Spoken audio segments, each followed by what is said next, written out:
All right, guys, so I think I've reached the point in this novel where I feel like I'm done waiting around. And every chapter I sit down here and I'm thinking, this one is the one. This is the one that has to return Lydia home.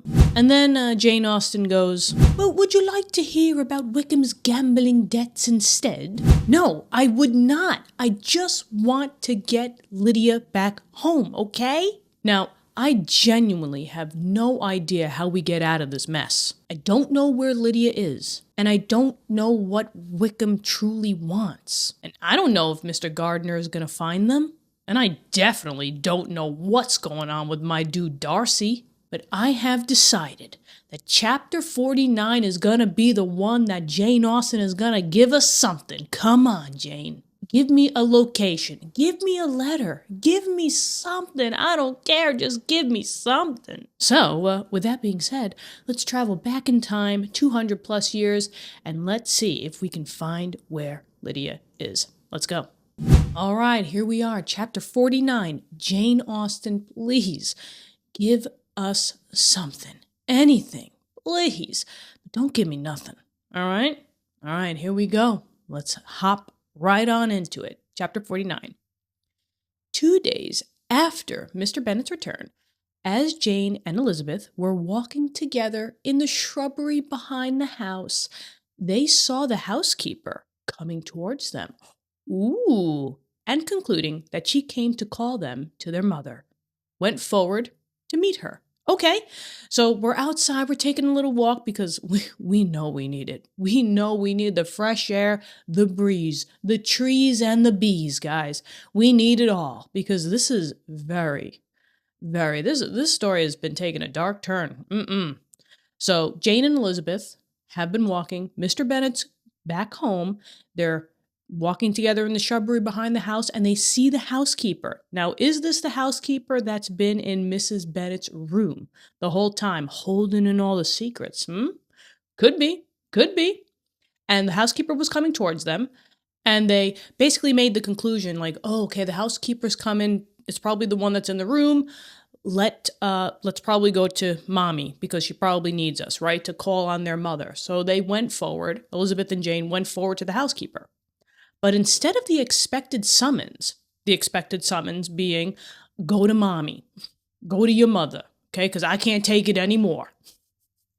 But instead of that, when they approached her, the housekeeper, she said to Miss Bennet, so the housekeeper is now talking to Jane, Miss Bennet, I beg your pardon, madame, for interrupting you, but I was in hopes you might have got some good news from town, so I took the liberty of coming to ask. Oh, so she's even in it. She wants Lydia back home as well. She's even frightened for everything that's going on here. So she's going to Jane, basically saying, have you heard anything? Have you heard anything from London town? She's in hopes that you might have gotten some good news, either a marriage or we know where Lydia is. So she came out and took the liberty to ask. Let's see. Oh, and there's the housekeeper. So there are Jane and Elizabeth on the left, and there has to be the housekeeper on the right. And look at the shrubbery and all, it's cute and all that stuff. Cute. Okay, let's continue on. So she was talking to Jane. So Jane is probably responding back. What do you mean, Hill? We have heard nothing from town. We have heard nothing from London, right? And that's how we kind of left it off.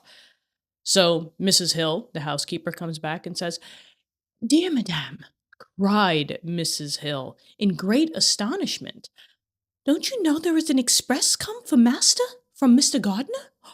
Ooh, he has been here this half hour, and master has had a letter. So we get a new letter. And it came express from Mr. Gardner. Now we know that Mr. Gardner will give us information. No matter whether it's little information, no information, a lot information, he's coming in just saying, hey, I'm checking in. We love Mr. Gardner. So he put it, though, an express. So it seems like maybe this letter is very important. And, whoever has delivered the letter, he's been here for a half hour. And master, meaning Mr. Bennet, the master of the house, has the letter. You know where they're going. They're going straight into the house and finding Mr. Bennet. Here we go. And yes, away ran the girls. Yeah, no time. They just ran. So away ran the girls, too eager to get in to have time for speech. Yeah, they're booking it. They're booking it inside the house, too eager to get in to have time to talk to each other. What's going on? What do you think it is? No, nothing. They were just sprinting towards the house. They ran through the vestibule into the breakfast room, trying to find probably their father. Go to the library, girls. Why are we going to the breakfast room? We know where he's at. Go to the library. From thence, from thence to the library. Yes, yes. And their father was in neither. Ooh, so he's not eating and he's not a reading. Is he sleeping? I don't know. Their father was in neither place, and they were on the point of seeking him upstairs with their mother when they were met by the butler, who said, This is turning into some mystery novel. That's all I'm saying. I'm getting the mystery vibes here, and now we can't find Mr. Bennet. Okay. But the butler's going to come through, guys. The butler's going to come through. They thought that they were going to see him upstairs with their mother, but seems like they got interrupted by the butler, who said, Well, if you are looking for my master, madame, he is walking towards the little copse. All right, so they were better off just staying outside. He is in the little copse, so some place where there's just like not really wooded area, but some place where there's trees and like a trees and a path outside. So it seems like the library wasn't enough for this dude. He needed to get far, far, far away. Not too far though, but far away, farther than the library, farther away from his family. So he's outside. He also needs some fresh air. I mean, everybody does at this point. So that's where he is. Let's book it to the cusp. Let's find him. Here we go.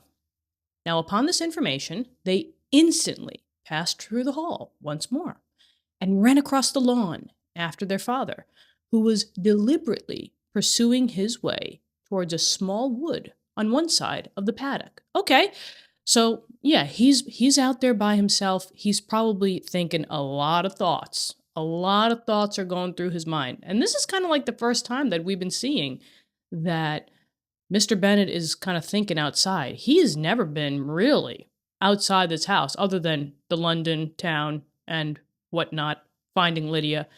But, I mean, he stays in his home. He is now outside. He's going through the trees, right? And what else did they say? Yeah, he's pursuing his way towards the small wood. So there's going to be a lot of cutesy treesies. Cute. But this is not a cute situation. But let's keep it going. Now Jane, who was not so light, nor so much in the habit of running as Elizabeth, soon lagged behind. Okay, so it seems like cardiovascular is a little bit more uppity ups for Elizabeth than Jane, so she was able to withstand more running. We know that she's a great walker. She likes to do those walks. So it's interesting that Elizabeth would kind of just allow Jane to kind of recover, catch her breath a little bit, and kind of book it forward, which even puts it into even more perspective how important this express letter's got to be. Because I wouldn't think that Elizabeth would just let Jane be trailing behind if it wasn't so serious. So Elizabeth is running towards, Jane is a little bit lagging behind, but she'll come back up. She'll come back up. No worries, girl. And Elizabeth is now in front. Okay, so Jane's behind her sister, while her sister, panting for breath, came up with him and eagerly cried out. Yeah, because keep in mind, all this is happening very, very, very quickly. They ran into the house, into the breakfast room, into the library. They were going to go upstairs, but oopsie, now we got to go back out. We got to go to the cusp. So they book it there. I mean, if we're not running on a day-to-day basis, it could take a toll a little bit. We just got to slow down. It's all good. But Elizabeth came up to her dad, found him, and eagerly cried out, "Oh, Papa! What news? What news? Have you heard from my uncle?" And, now that I'm thinking about it, if he knows the news already and he ain't telling anybody, I don't think this is going to be good news, guys.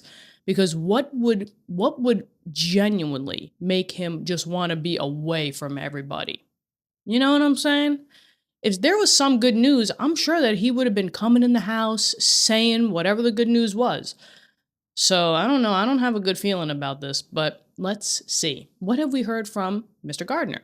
Now, Mr. Bennet gets the old glasses, so he says, "Yes, I have had a letter from him by express." Okay, so he's not denying it. And Elizabeth then says, "Well, and what news does it bring? Good or bad?" And then Mr. Bennet says, "What is there of good to be expected?" said he, taking the letter from his pocket.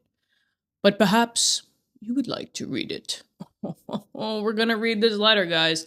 Once again, I don't think that this is going to be good, because what would make him go out into a wooded area all by himself? This guy is locked up in his library for most of the time. Okay, now he needs a change of scenery. Something happened. What is there of good to be expected in this whole situation? I don't know. The days are running long now. We're days into this with no Lydia. But let's see. Now Elizabeth impatiently caught it from his hand, right? Took the letter. And Jane now came up. Okay, so both of them now are going to see the letter. And Mr. Bennet goes, "Read it aloud," said their father, "for I hardly know myself what it is about." Maybe because he's just so emotionally invested that sometimes when you read something and you're emotionally in it, it's kind of like it goes whoo, pew, right over your head. So maybe he needs to read it again. Show me the letter. But before that, look at this cute little picture. And there's Mr. Bennet on the left. There are the girls on the right, Elizabeth and Jane. And there is the letter being exchanged from Elizabeth, from Mr. Bennet to Elizabeth, basically. All right, tell me what the letter is. Here it is. Okay, so Grace Church Street, Monday, August 2nd. And we'll put the glasses on for Mr. Gardner. He says, "My dear brother," who, blood is blood, right? Once you marry in, because Mr. Gardner is, from what I'm remembering, Mrs. Bennet's actual brother. So we marry into the fam, guys. It's all fam here. So, my dear brother, at last I am able to send you some tidings of my niece, and such as, upon the whole, I hope will give you satisfaction. Okay, so we have some information, guys, and I hope that the information that I'm going to tell you will give you satisfaction. Okay, what is it going to be? Let's see. "Soon after you left me on Saturday, I was fortunate enough to find out in what part of London they were." Okay, we got something. Maybe we got a street name. Maybe we got the part. Good. Tell me. This is all good. "The particulars I reserve till we meet." Okay. "It is enough to know they are discovered. I have seen them both." You're going to leave us like that? You're going to leave us like that saying, "We found him, so don't worry about the worst of the worst of the worst for Lydia. Both of them. He's seen both of them. The particulars I'm going to tell you when I meet you in person, but just know that I found them at what part of London they're in. And, wait for more information when I see you in real, face to face." Okay. I don't know. I think I'm actually on not Mr. Bennett's side, but I can understand him by saying, "What is this?" He should have just let us know, guys. But, Jane Austen is Jane Austen, right? So she gives us a little bit. We want more. But she ain't going to give it. We got to wait. Okay. Now, Jane comes and says, "Then it is as I always hoped," cried Jane. "They are married." And that could make sense. Now, it's interesting because Jane always needs absolute proof. And this, guys, this is the proof by just saying that he was fortunate enough to find them in a part of London. He didn't specifically say they were married. He didn't say that they were just running away together without being married.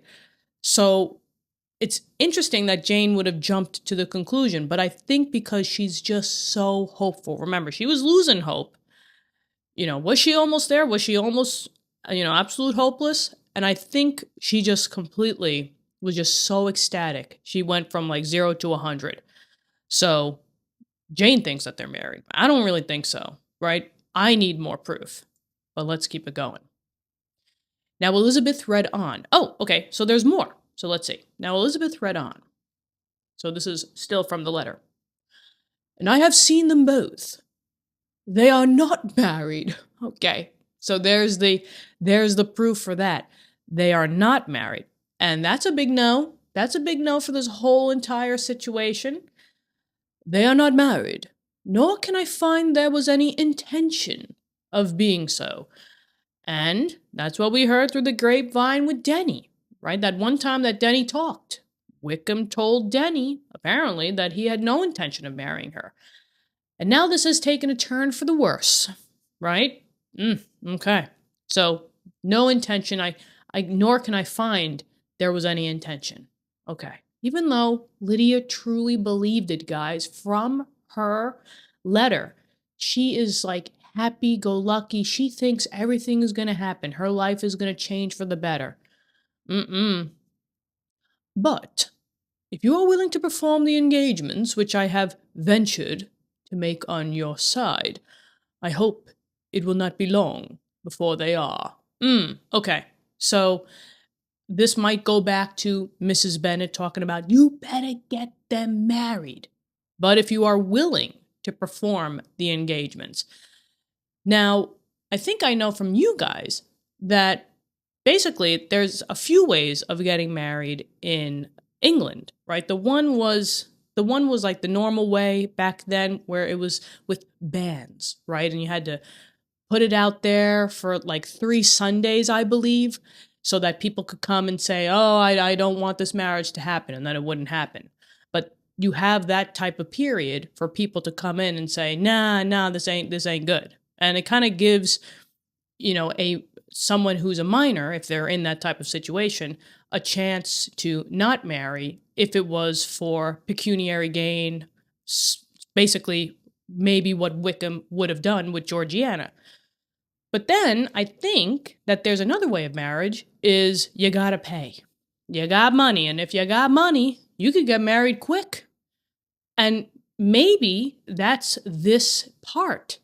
Because if you are willing to perform the engagements, which I have ventured, so maybe they can get it done quick and just pay the money. I think it's a license or something that you can pay the money to get married, and you don't have to wait those 3 Sundays, or you don't need those bands. So maybe that's what is being said here. But if not, please let me know. And thank you so much. So yeah, I hope it will not be long before they are married, is what I'm assuming. So let's keep it going. Now, all that is required of you is to assure to your daughter, by settlement, her equal share of the £5,000 secured among your children after the decease of yourself and my sister. Now, Mr. Gardner is in trade, guys, and he's a negotiating man. So maybe what's all going here, because now we're talking about money, guys, maybe he's negotiating for Wickham, basically to get Wickham to marry Lydia. And if that's the case, big no. Ugh. But honestly, guys, where do we go from here? It has to be like that. You know what I'm saying?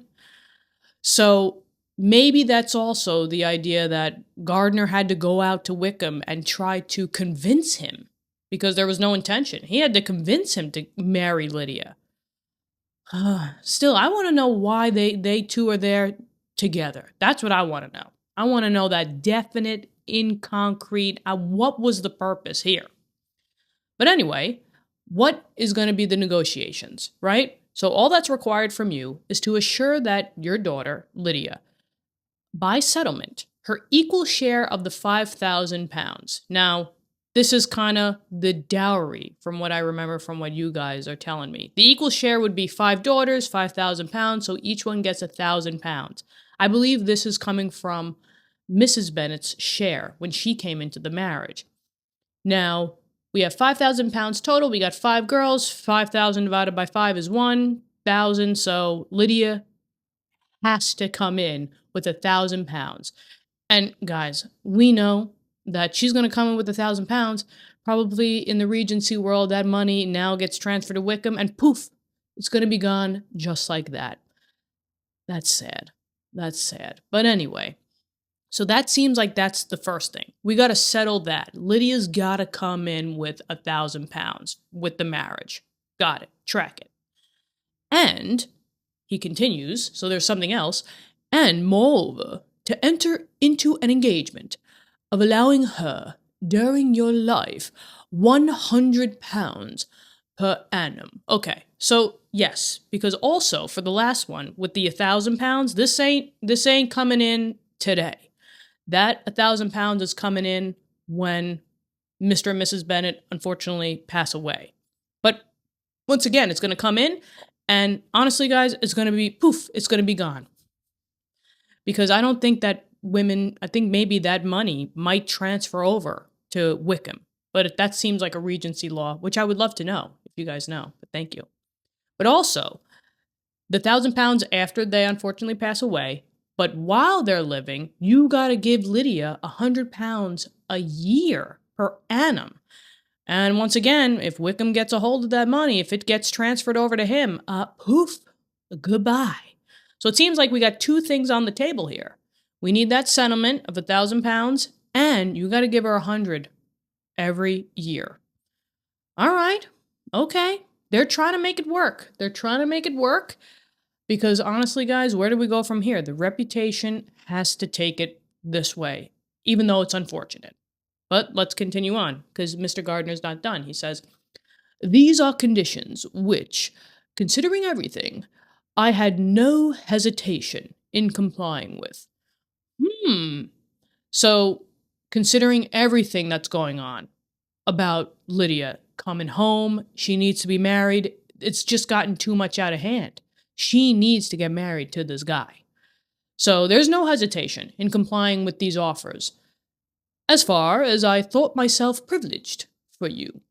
Yeah, he's acting in good intentions.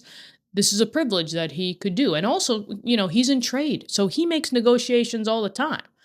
So he's at least trying to make it work, try to get the marriage to happen. I shall send this by express, that no time may be lost in bringing me your answer. Tell me, what do you want? Yes or no? We got it set up. Seems like a yes. Seems like a yes, because then they would be married, and then you're good. You will easily comprehend from these particulars that Mr. Wickham's circumstances are not so hopeless as they are generally believed to be. So we can easily comprehend that Mr. Wickham's circumstances aren't so hopeless. So if he's negotiating with Wickham and Wickham's like, yeah, don't worry about it. I just need the settlement, $1,000. I need her dowry basically when they pass away, and $100 a year. You would think that, we ain't talking no £20,000, £30,000, £5,000 a year, not even £500 a year. So it seems from that they're not as hopeless. Mr. Wickham's circumstances aren't as hopeless as they generally have believed to be. Last chapter, we spent a lot of the time talking about how this guy's a gamester. Guys, he's a gamester. He's a debtor. So, yeah. But maybe not so much. Well, let's see. The world has been deceived in that respect because gossip travels fast. And if one person gets it, especially in Meryton, but probably all the towns, that the whole town's going to be turning on you, and then you're the most wretched, wicked human being ever alive. And we saw that last chapter. And I am happy to say there will be some little money, even when all his debts are discharged, to settle on my niece, in addition to her own fortune. Now, guys, I really want to believe this, but I don't know. I don't know. I mean, we know that he's got gambling debts.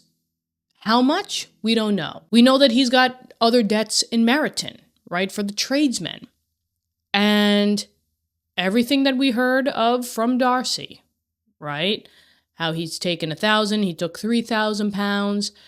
And now the part that just, I don't know, I just don't believe it, is I am happy to say there will be some little money, even when all his debts are discharged.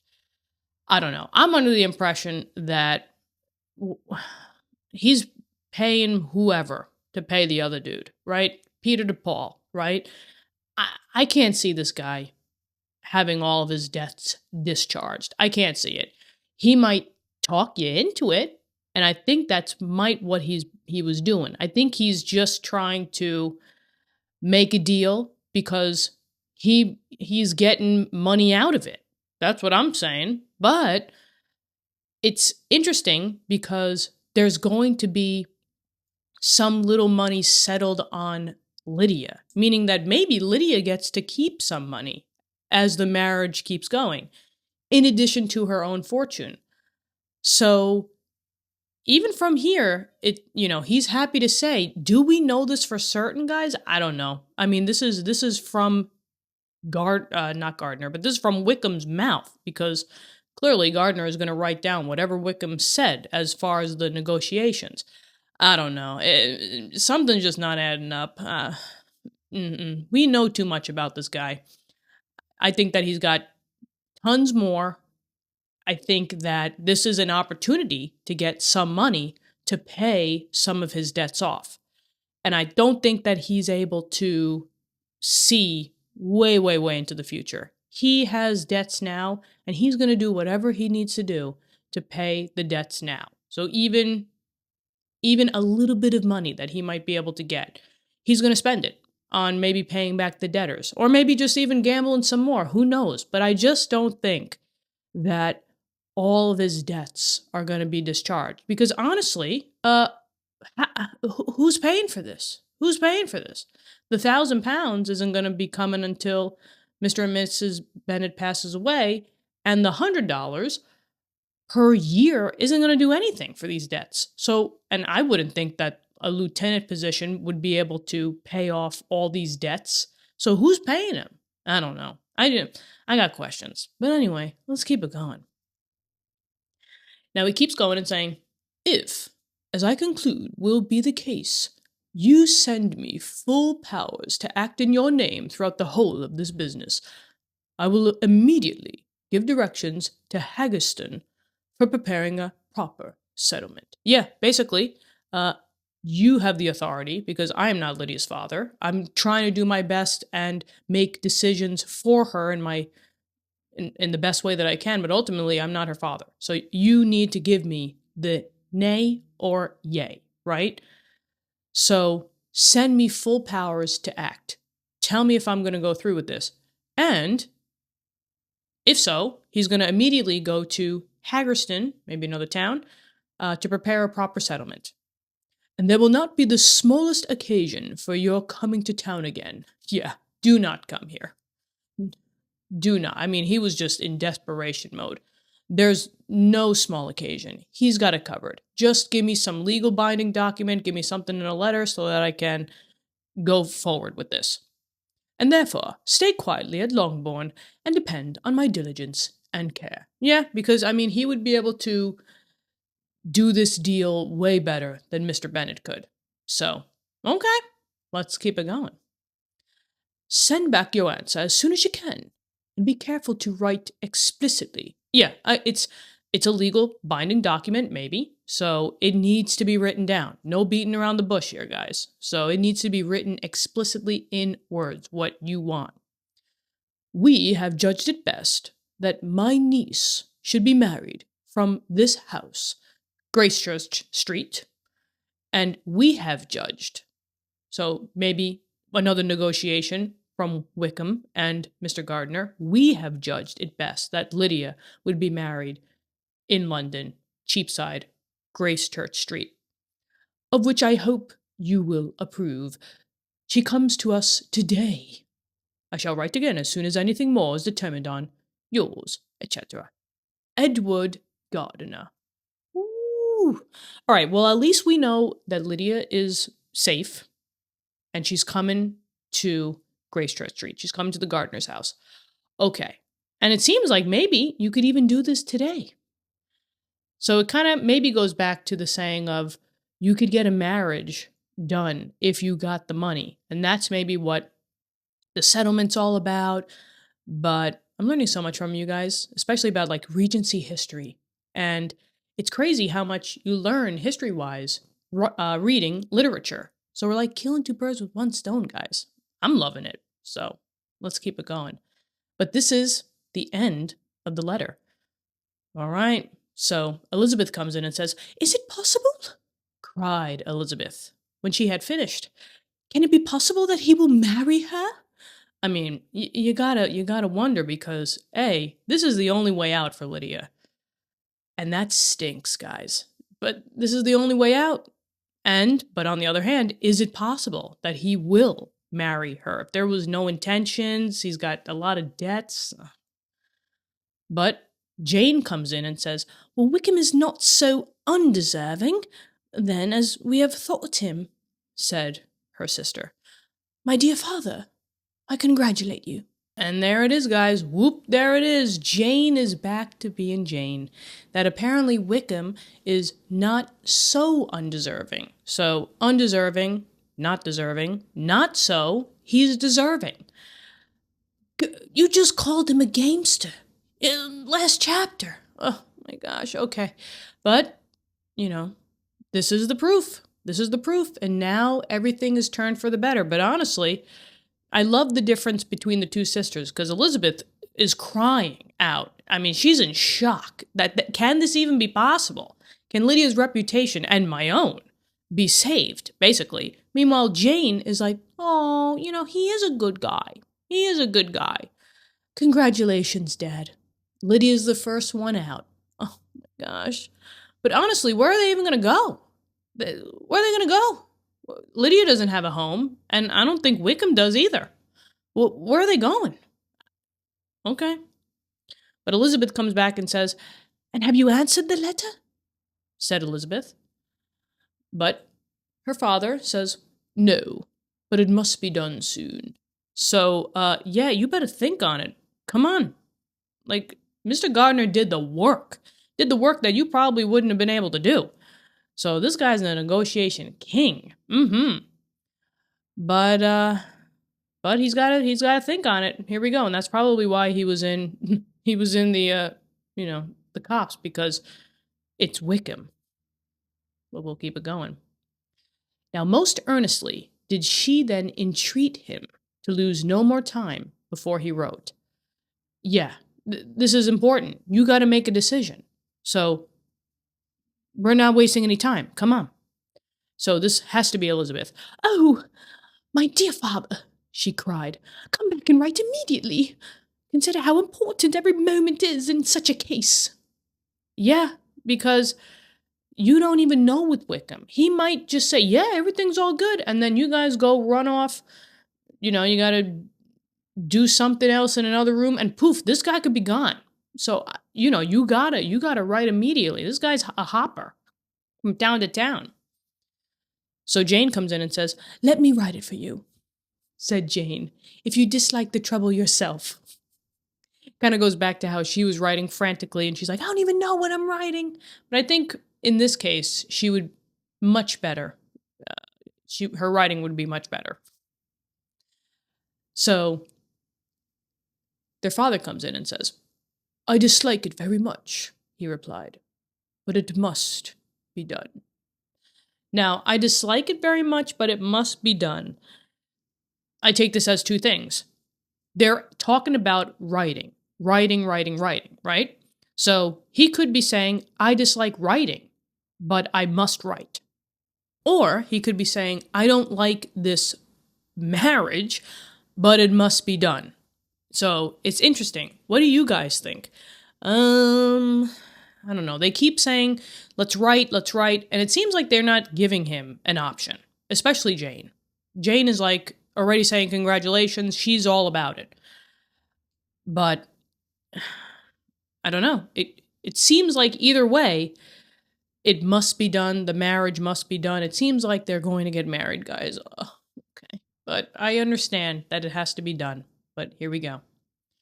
And so saying, he turned back with them and walked towards the house. And may I ask, said Elizabeth, but the terms, I suppose, must be complied with? These are the terms, the two things, right? the £1,000 and then the £100, and then the paying off the debts, and then Lydia gets some money in the marriage. So the terms, we have to go agree with the terms. And I think this is Mr. Bennet coming in, because he said the last word. So he goes, complied with? I am only ashamed of his asking so little. So yeah, I mean, from Mr. Bennet's side, he's asking so little. The negotiation is so little. It's only £1,000 and then the 100 per year. So he's like saying, complied with. He's ashamed that he's asking so little. Why so little? I don't know. I mean, is there something else going on around here that we don't know? I mean, in the letter, Mr. Gardner said that he's going to tell the particulars, because the rest of the letter was pretty particular, guys. Like, it was the layout of the negotiation. But in that beginning of the letter, he said, don't worry about it. I'm going to tell you the particulars in person. So, I don't know. But anyway, Mr. Bennet is like, it seems like this is good. I don't have to put out basically any money, big amount of money, any big sum of money. And then Elizabeth comes back and says, and they must marry. Yet he is such a man. She's seeing it that it's not fair. It is totally not fair that they obviously have to marry for the Regency reputation and to save Lydia's reputation and the family as a whole. But yet he is such a man. He is a gambler. He is any type of addict out there in the Regency era. He probably is that addict. He's got so many debts. He's just not a good dude, because she knows who he is through Darcy. So it stinks. It stinks. But, back then, this is what you had to do. So then Mr. Bennet comes back and says, yes, they must marry. There was nothing else to be done. But there are two things that I want very much to know. Ooh, what are they, Mr. Bennet? Tell us. One is, how much money your uncle has laid down to bring it about. And the other, how I am ever to pay him. Yeah, okay, so that makes more sense. That has to be the particulars, guys, right? That he had to throw down some extra money on the side for Wickham, and it had to be good. And maybe that's how he's going to pay off his debts. Because basically, here comes another savior. Before it was Darcy. Now it's Mr. Gardner coming in, saving this guy. This guy, I mean, it doesn't teach him any lessons. The only lesson that it teaches him is he can keep doing whatever he wants, and somebody else will pay. And it's a complex situation. But that's the questions that Bennet's asking. How much did he have to lay down? That's probably going, well, in good faith that it's going to decrease the amount of debt.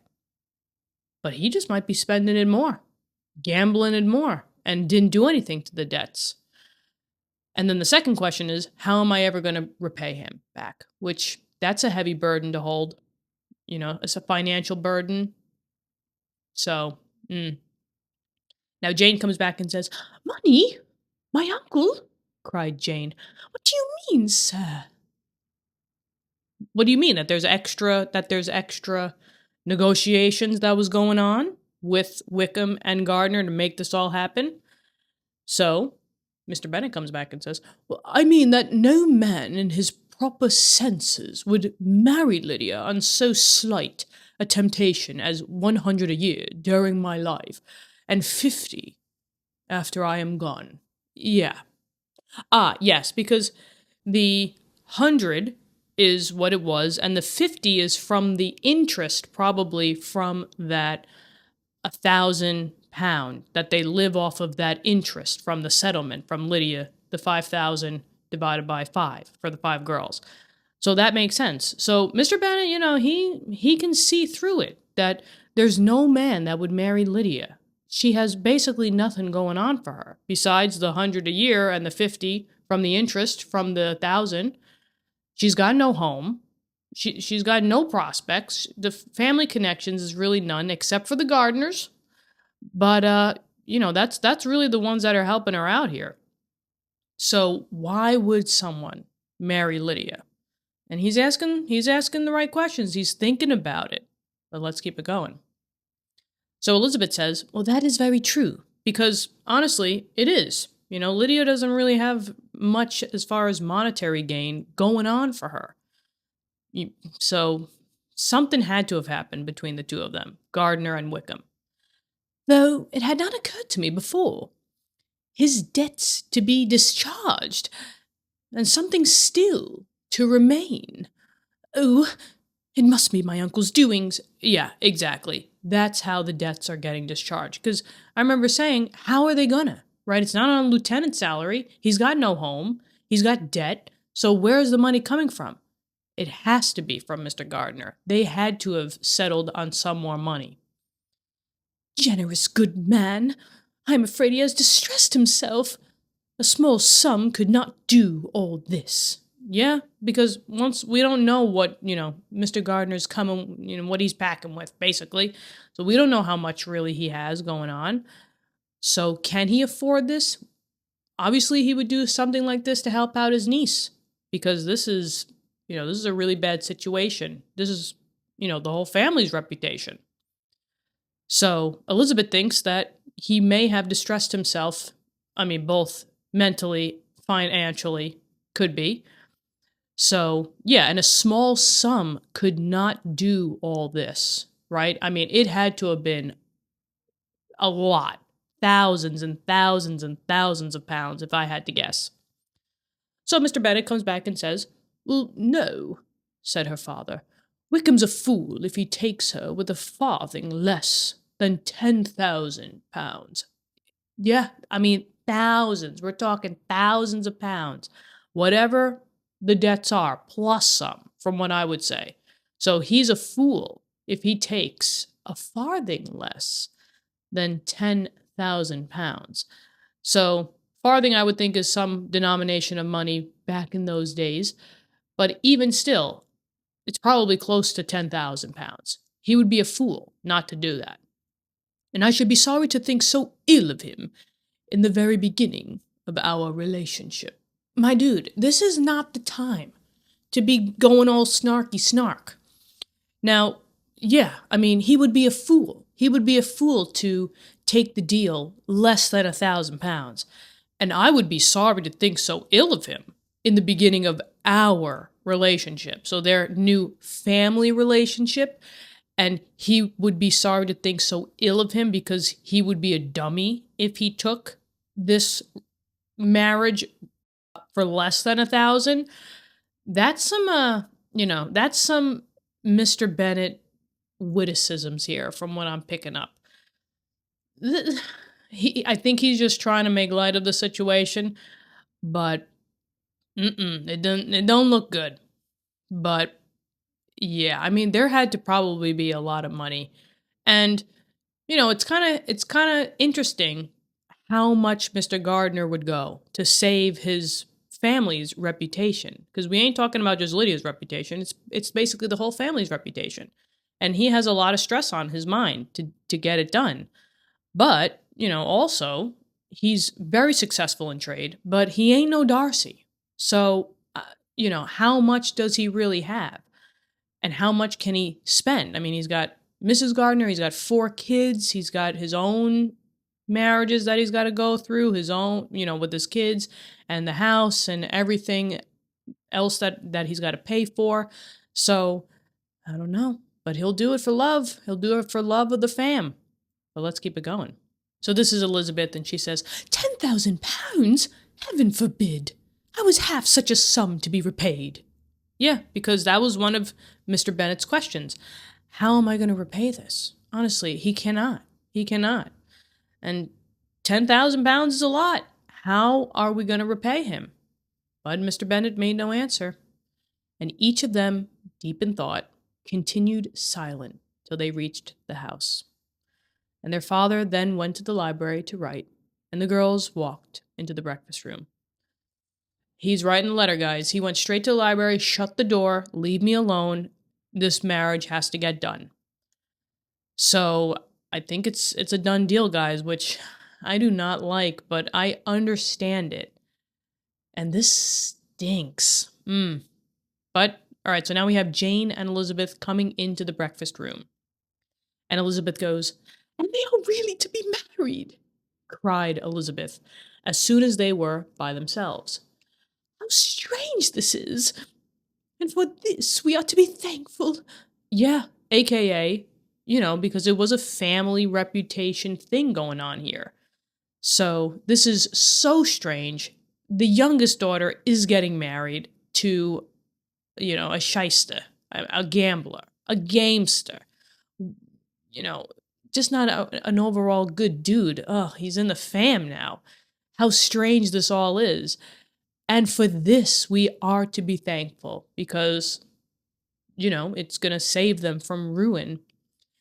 That they should marry, small as is their chance of happiness, and wretched as is his character, we are forced to rejoice. Oh, Lydia. Yeah. We are thankful that they should marry because it saves the fam. Small as their chance of happiness because it's Wickham. It's Wickham and it's Lydia, guys. And wretched as his character. Wicked. Evil man. But, this strange thing has come together and we are forced to rejoice. But at the expense of Lydia. Okay, but let's keep it going. Now Jane comes in and says, "I comfort myself with thinking," replied Jane, "that he certainly would not marry Lydia if he had not a real regard for her." Jane. Okay, but that's her coping mechanism, and it says it right there. I comfort myself with thinking. So she's still just trying to, she's Jane, right? So she's just trying to think the best. So she finds it comforting to herself that he certainly would not marry Lydia if he didn't have real regard. So real attraction or likeness for her. But that's why Jane would marry. That, with the whole Bingley situation, that was her dude. She just didn't outwardly show it. According to Darcy. But, that's another story, right? Where are we going from there, guys? But we gotta deal with this mess first. "Though our kind uncle has done something towards clearing him, I cannot believe that £10,000, or anything like it, has been advanced." Yeah, our kind uncle has done something towards clearing his name, from what I'm getting. From clearing his name with the townspeople, with different towns, with gambling and all of that, all those debts to clear his name. But she can't believe that it would be 10,000 because, somebody to rack up £10,000 in debt, that's a lot of money. That's a lot. So he has children of his own. Speaking of Mr. Gardiner, he's got 4 and may have more. How could he spare half £10,000? Yeah. So she's even saying, how could he spare half 10,000? How could he spare 5,000 for this dude? I don't know. We don't know really how much Mr. Gardiner has or what that negotiation was. But those are definitely the particulars which he's probably going to tell Mr. Bennet in person. He didn't want to write it down. So she's just trying to console herself, it seems, She's trying to clear his name. She thinks that Wickham may have real regard for Lydia. And at the same time, she's saying this can't be possible, that it would be this much amount of money. But maybe, girl, you better believe it. I don't know. But, there are some people out there, and Wickham's one of them. It could be. Now, Elizabeth comes in and says, if we are ever able to learn what Wickham's debts had been. Yeah. And maybe who would tell us? I don't know. Maybe someone called Darcy? I don't know. But I would think that he would know, because I'm sure he has paid some debts. So go to Pemberley. Go to Pemberley, right? If we are ever able to learn what Wickham's debts had been, said Elizabeth, and how much is settled on his side on our sister, we shall exactly know what Mr. Gardiner has done for them. Meaning how much he has done for the sake of this marriage, to get Wickham to marry Lydia. Because Wickham has not 6 pence of his own. Yeah, he has nothing. He has nothing. So, yeah, he's coming in with nothing. Lydia is coming in with basically nothing. Besides the two settlement things, the £1,000 and the 100 per year. So if we were able to learn, then we could know how much debt he had and how much Mr. Gardiner had to basically lay it out. The kindness of my uncle and aunt can never be requited. Yeah. And, they can't repay it. They don't have the money. The girls don't have the money. And I'm sure probably Mr. and Mrs. Bennet don't have the money like that, whatever the Gardiners had to lay down. So that kindness, the actual financial amount, and the kindness for what they did would never be able to be repaid back. And they're taking her home and affording her their personal protection and countenance is such a sacrifice to her advantage as years of gratitude cannot enough acknowledge. Yeah, so she's basically still going in on how much the Gardiners are just so sweet and what they will do to help their family out, honestly. They are taking her into the home, right? Lydia's coming in to Gracechurch Street. They're coming into the Gardiners' home today. So that's personal protection. And that's a sacrifice for them because they got 4 kids in the house. They got their own life, but still they would accept Lydia in theirs. So, yeah, it's, years of gratitude. She'll spend years being, grateful for her aunt and uncle without even still fully comprehending or acknowledging the kind help that they have done for them. So, and I that's checking. I agree with that. Now, by this time, she is actually with them. And that's true because we are X amount of days away. It's express. So at least one day, maybe. It depends on how fast express was back in the day. Pony Express, doo-doo.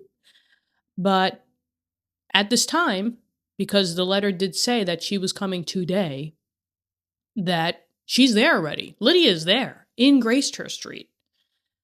So that means that Mr. Gardiner and Mrs. Gardiner, because Mrs. Gardiner went back, so they both have her. So, by this time, she's actually with them.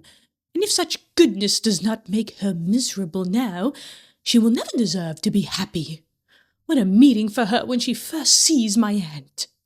Yeah.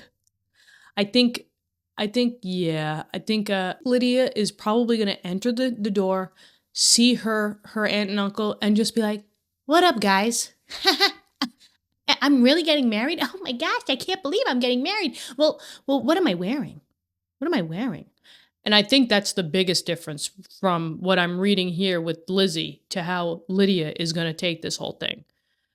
Right? If such goodness does not make her miserable now, she will never deserve to be happy. Like, she should come in as what Lizzie thinks. Like, she's going to come into the house and be like, I messed up. Like, I messed up. I put my whole family's reputation on the line. I put you guys' reputation on the line. I put my own reputation on the line. Scandalous, married, eloping, all that stuff. And if she doesn't see that gratitude and how the Gardiners are taking her in and being probably the sweetest kindest people, especially if they even had to lay down extra money. She's never going to be deserve to be happy if she doesn't see that. And that's what Elizabeth is saying. And yeah, what a meeting for her when she first sees my aunt. So, because probably Lizzie would be coming in if it was Lizzie's case. I mean, she would be completely mortified. You know that she's in her thoughts. So, she would be mortified as to everything that went down and who she put, in potential ruin because of her decision. I don't think Lydia can see the same. But age makes you wiser. But let's keep it going.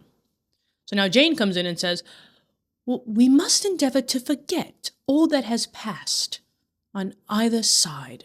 Jane. Okay.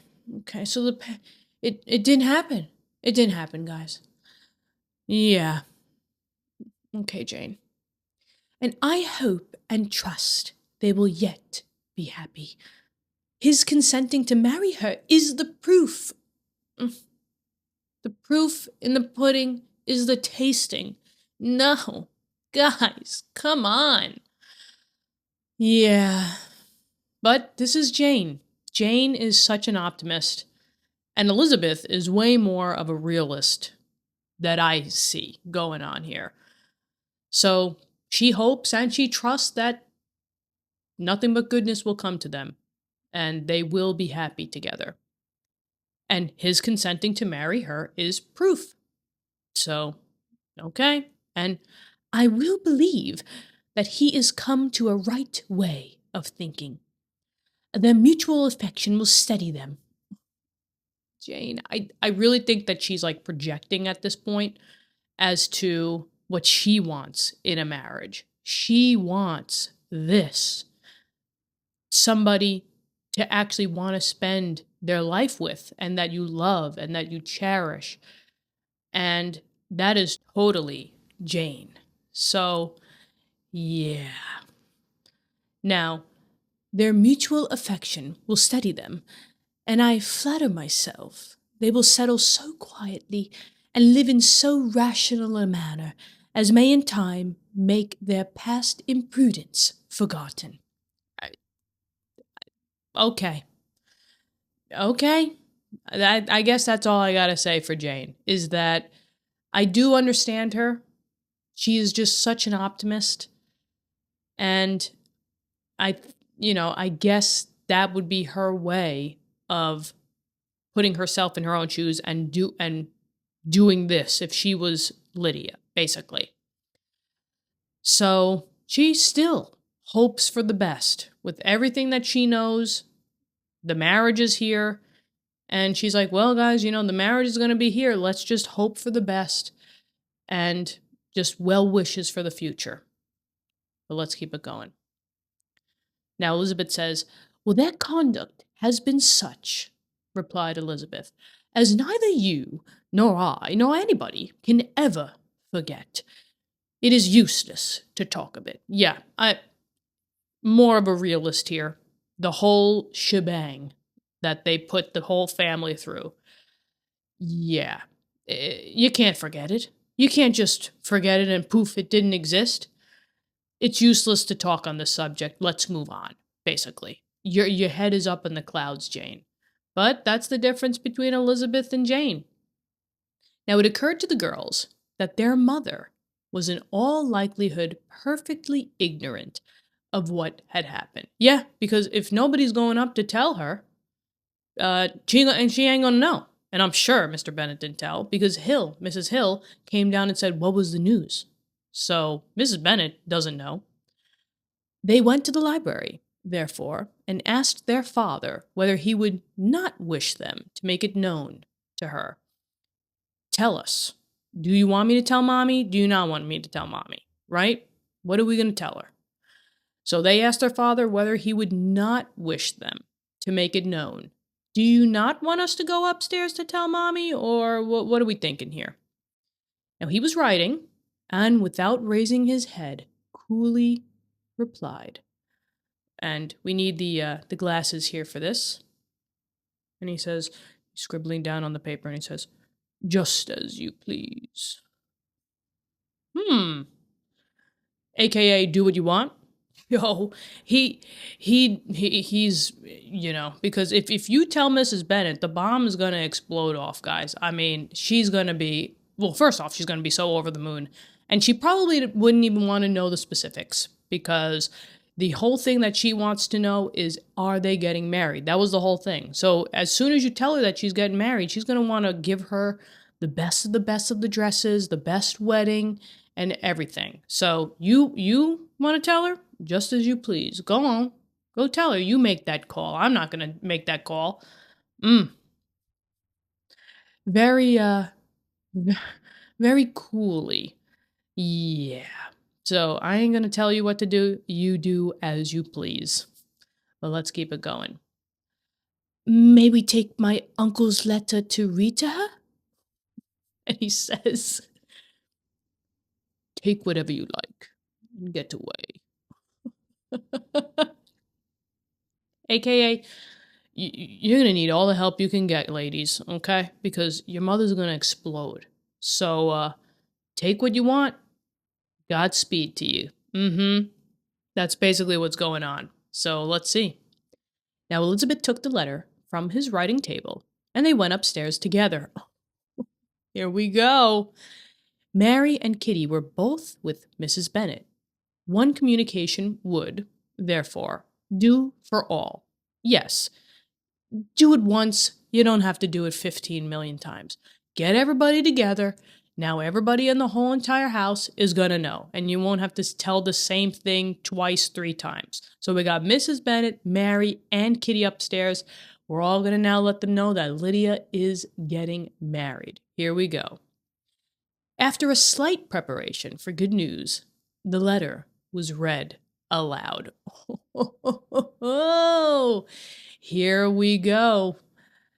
Now, Mrs. Bennet could hardly contain herself. Yeah, she probably just got up, jumping on the bed. She could hardly contain herself. As soon as Jane had read Mr. Gardner's hope of Lydia's being soon married, her joy burst forth. Yeah, my daughter's getting married. 1 out of 5. Oh my gosh. I have to get everything ready. I have to get the wedding cakes. I have to get the dresses. I have to get the shoes. I have to get the lace. I have to get the chiffon. Oh my gosh. I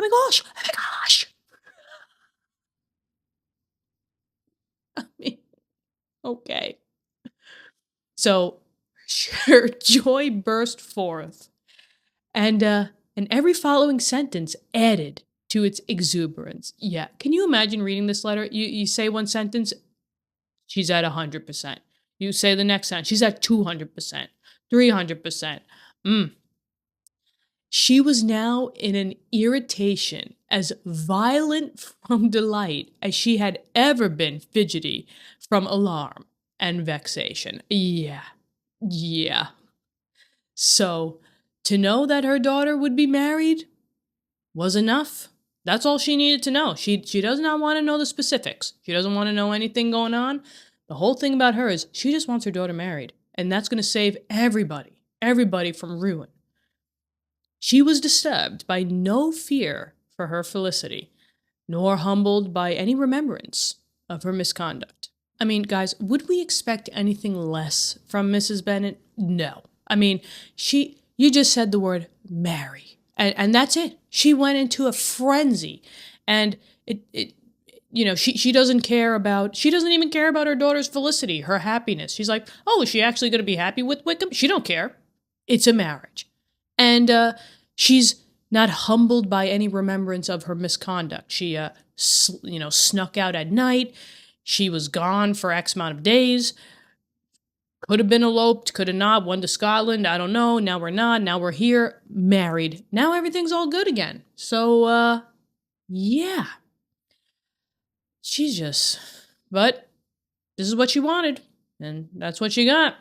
So let's keep it going. Oh, you guys, this is my time to shine. This is Mrs. Bennet. Okay, I'm going to do it in Mrs. Bennet fashion. Here we go. Like, she's jumping on the bed. I got to put these down because they're going to fly right off my head. So, Mrs. Bennet, in all of her glory, here we go. My dear Lydia, she cried. This is delightful indeed. She will be married. I shall see her again. She will be married at 16, my good, kind brother. I knew how it would be. I knew he would manage everything. How I longed to see her and to wish Wickham too. But the clothes, the wedding clothes. I will write to my sister Gardner about them directly. Lizzie, my dear, run down to your father and ask how much he will give her. Run. Stay. I will go myself. Ring the bell, Kitty. Ring the bell for Hill. I will put on my things in a moment. My dear Lydia, how merry we shall be together when we meet. Oh my God. That's it. That's her monologue. Where's my Academy Award, guys? Come on.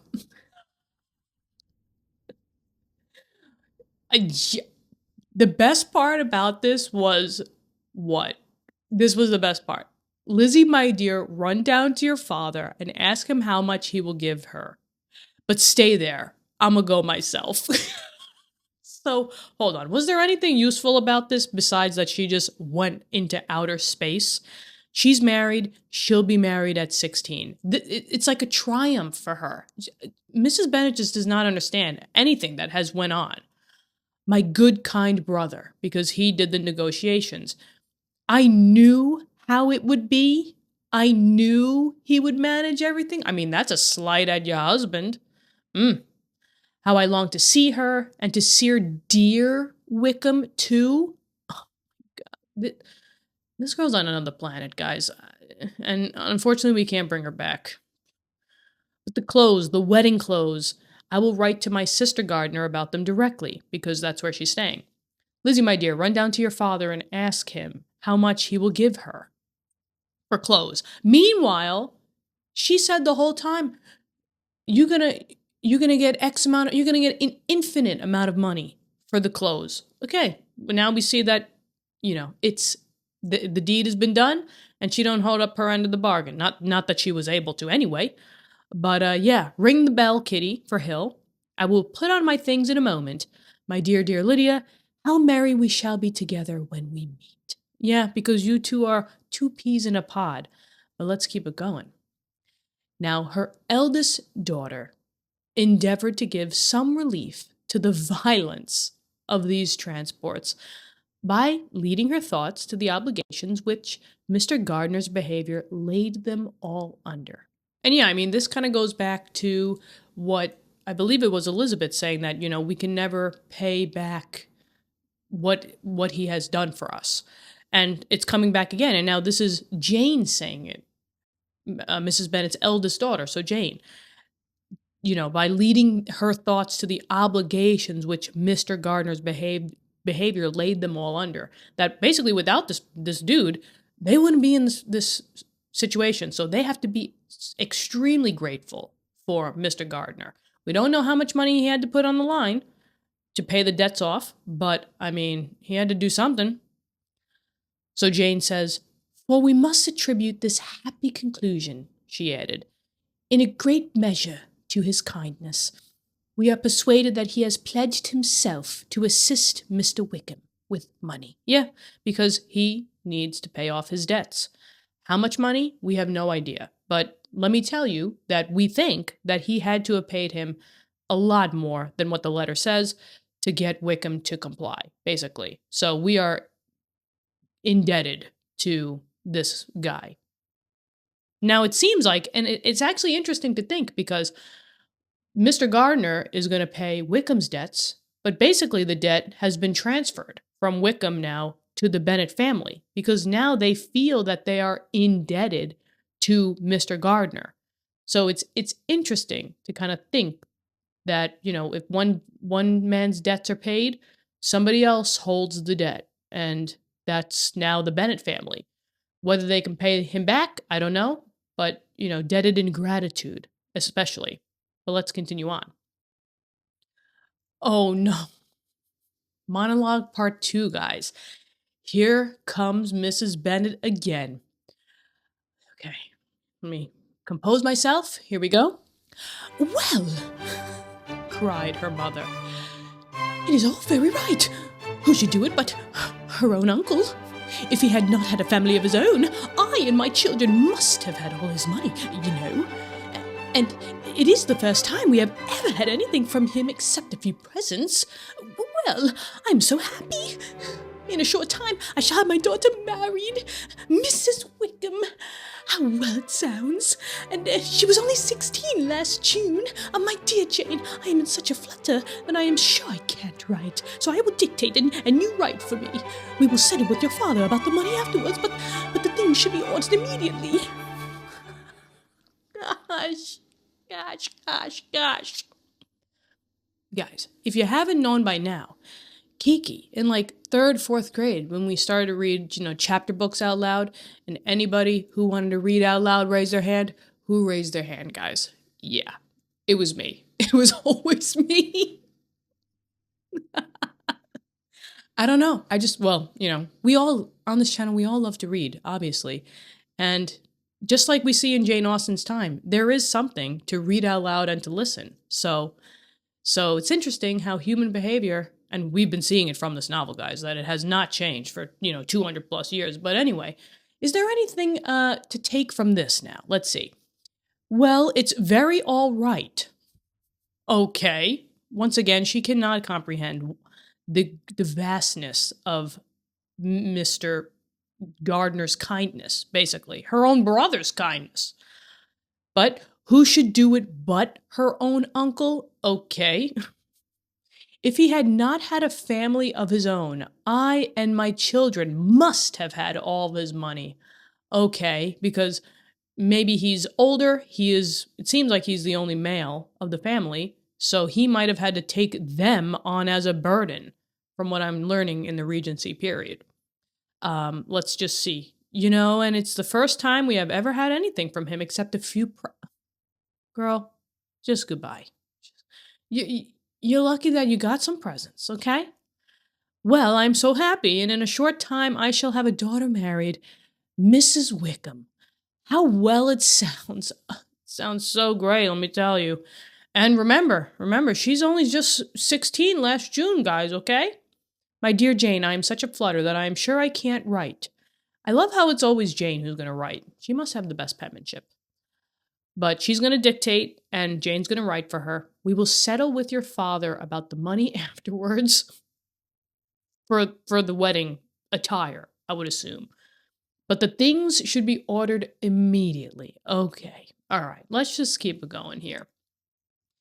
She was then proceeding to all the particulars of calico, muslin, and cambric, and would shortly have dictated some very plentiful orders, had not Jane, though with some difficulty, persuaded her to wait till her father was at leisure to be consulted. Yeah, don't be going to your husband at this point in time. You two are on two totally different wavelengths at this point in time. Okay, so let's cool it down. You got to cool it down. He's got to kind of bring it back up, and you guys got to both meet in the middle. So she's going on about, the textures, the textiles, about what fabric Lydia should wear for the clothes and all of that. And, the orders were plentiful. But Jane had to come in with some difficulty, mind you. And she tried to persuade her, let's not inundate Daddy, okay? Let's not inundate Father, okay? So let's just let him chill for a little bit. He's had a day. And one day's delay, she observed, would be of small importance. So give him time. One day's delay isn't going to, change anything really. So it would be small importance. And her mother was too happy to be quite so obstinate as usual. Other schemes, too, came into her head. Oh, gosh, well, she ain't going to be talking about something out loud. She's going to be thinking about other schemes, other plans, other designs, and they're all going to be popping up in her head. And that's, yeah, I mean, she is just over the moon, guys. She's on cloud 99, all right? So she's just way too happy because her 16-year-old daughter is getting married. And isn't that such a lovely name, guys? Lydia Wickham. It has such a ring to it, guys. Let's continue on. Oh no, again? I cannot. But I'll do it. Here we go. Well, then we'll go to Meryton, said she. Let's lock her up. Let's lock her up in the house. Do not let her go to Meryton. But I guess we kind of do need her to go because it's already been out that, we're in ruin town here. So we now got to get it out that we're not. And Lydia is going to get married. So I will go to Meryton, said she, as soon as I am dressed. She hasn't been dressed in like a week, guys. As soon as I am dressed and tell the good news to my sister Phillips, and as I come back, I can call on Lady Lucas and Mrs. Long. Kitty, run down and order the carriage. An airing would do me a great deal of good, I am sure. Girls, can I do anything for you in Meryton? Oh, here comes Hill. My dear Hill, have you heard the good news? Miss Lydia is going to be married. and you shall all have a bowl of punch to make merry at her wedding. Oh, okay. You can't quell this woman. She's just riding high, and I don't think she's gonna come down, guys. I mean, But let's see. Anything good for this one now? Let's see. So as soon as she's dressed, she's gonna tell the good news to her sister Phillips in Meryton, because we know that Mrs. Phillips is gonna do her thing and run in her mouth, and all of Meryton now. Well, now all of Meryton is gonna be like, Wickham's a good guy. Yeah. Yeah, he's a great guy now. Okay. So, as I come back, I'll call on Lady Lucas, Mrs. Long, because now Lady Lucas is going to be sending the message again. Or whoever did, Lady Lucas, Sir William, whoever, been running the mouth. Mrs. Long, Kitty, run down and order the carriage. An airing would do a great deal of good. Meanwhile, I remember one time she's like, I don't like going out of the house, guys. I don't like going out of the house. Not me. No. Okay. Yeah. I'm sure. Girls, can I do anything for you in Meryton? Oh, here comes Hill. My dear Hill, have you heard the good news? Miss Lydia is going to be married, and you shall all have a bowl of punch to make merry. Okay. One good thing, get me the punch. Get me the punch, guys. I'm ready. I'm ready to drink some punch, some Regency punch. I wonder what's in it. I wonder what's in it, like cherries, maybe? Ooh. Favorite punch, favorite fruit juice is grape. For sure. 100%. Love me some grape. Okay. But anyway, let's keep going. Now, Mrs. Hill began instantly to express her joy because she's like, thank goodness I don't have to hear this woman ever again about this situation. I get her. And Elizabeth received her congratulations amongst the rest, and then, sick of this folly, took refuge in her own room. Yeah, she's like, this is not for me, because she knows the whole entire bad and the good of everything about this situation. How most of it is bad, but, because it's the Regency era and, family ruin and all that type of stuff, it had to have happened. So, yeah, it's conflicting. It is conflicting. So she's sick of this folly, this reverie, the happiness. She's like, I'm done. She went to her room that she might think with freedom. Yeah, close the door. You're gone with your own thoughts. Because keep in mind, she's also got someone else on her mind, guys, right? Where is Darcy? Where is he? Bring him back. Please. But this is Lydia's spotlight right now, right? So, yeah. But anyway, poor Lydia's situation must, at best, be bad enough. Yeah, because she ain't got nothing else. Like, this is her situation. And she made her decisions to run off. And unfortunately, this is what has to come out of it. So, it must be bad enough. But that it was no worse, she had need to be thankful. Yeah, I mean, she's got her health. and nothing physically has, hurt her or anything like that. So it could have been worse. So for that, we have to be thankful. We do have to be thankful, guys. She felt it so. And though, in looking forward, neither rational happiness nor worldly prosperity could be justly expected for her sister. Yeah, because it's a sucky situation, right? They, he didn't want to marry her in the first place. She was in love with him, but, he's seems like not with her. So that type of romantic interest, Lydia unfortunately isn't going to have that, and that's not rational for marriage from Elizabeth's point of view. So that's what she's going with. Neither rational happiness nor worldly prosperity could be expected from Lydia. In looking back to what they had feared, only 2 hours ago, she felt all the advantages of what they had gained. I mean, yeah, at the end of the day, guys, 2 hours ago, we had no idea where Lydia was.